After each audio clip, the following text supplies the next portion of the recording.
Today, I will be showing you how to play Zero AD online using the multiplayer mode. Playing online allows you to compete or cooperate with other players from around the world. At the start of the game, click on Multiplayer. Here you will see options to either join an existing game or host a new game. For this tutorial, click on Host New Game. A small window will pop up where you can name your server, then click Continue. Make sure to take note of the server port, especially if you are inviting other players to join. Once you are inside the lobby, you can choose your player placement and select your civilization.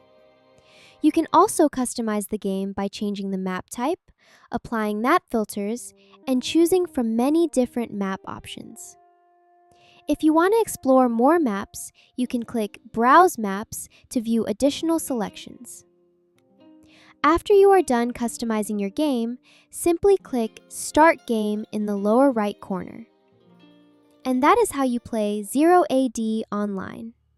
Thank you for watching!